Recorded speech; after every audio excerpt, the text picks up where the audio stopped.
Welcome to Good Libations, our program about mixology.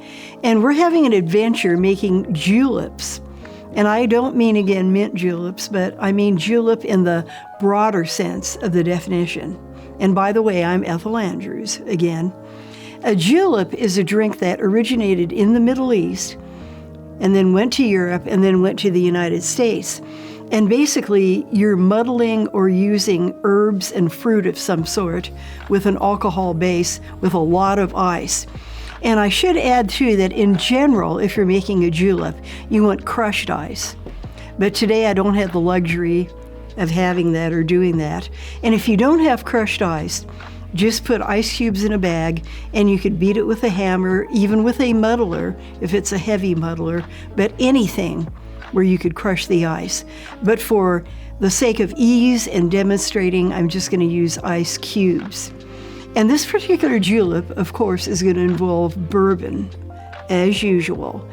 But it's got a bit of a novel twist in that we're actually going to muddle green apple. And again, this apple has been washed because we don't want a pesticide-laden drink, like I mentioned before on an earlier show. So we're going to go ahead and start cutting it. And unlike mint that you just want to bruise, this we're going to have to pulverize the heck out of it in the shaker because an apple is relatively hard compared with mint. So we want to make it maybe from a middle slice because that way it'll be easier to pulverize it and we'll get the apple flavor. And I can add too, we're going to use Jagermeister with this to give that herbaceous and mint flavor with the bourbon and the apple. But you can also use elderflower liqueur. You could use orange liqueur like orange curacao or even triple sec. But at any rate, that's what we're going to do today with this particular julep. So again, don't narrow your focus to the term julep to mint because a julep can involve many different things. So I'm going to try to make this in more muddle-friendly slices, we'll put it that way. And I may have to actually cut more. So I'm going to grab the shaker, and I'm going to put the apple in. And then after that, we're going to add bourbon because we want to muddle the fruit in the bourbon. Whenever we're muddling something, like if you're making a mojito, muddle the mint and the lime in the rum because it's so much better if you just muddle it by itself. It's not going to be that good, frankly, but this way it absorbs the liquor as well, and that's what we want actually to take place.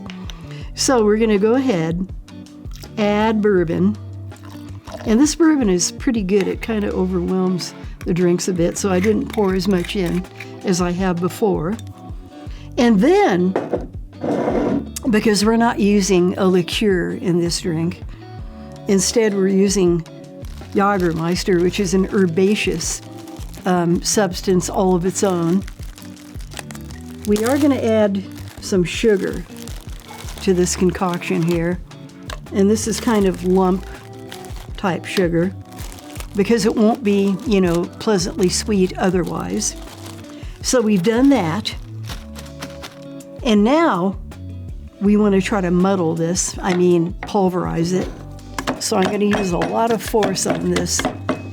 And I always use my fake muddler because my other muddler sort of disappeared and I'm too cheap to buy one.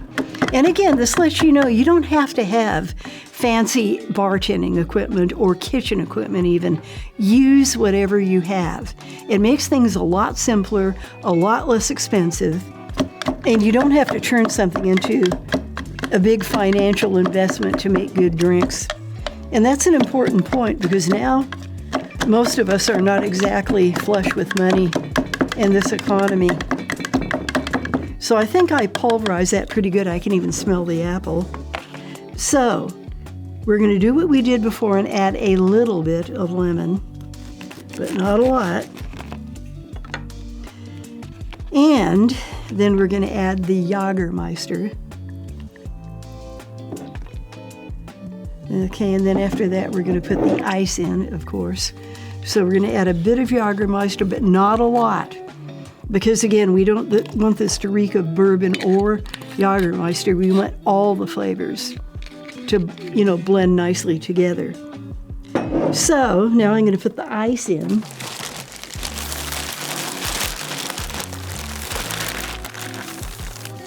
So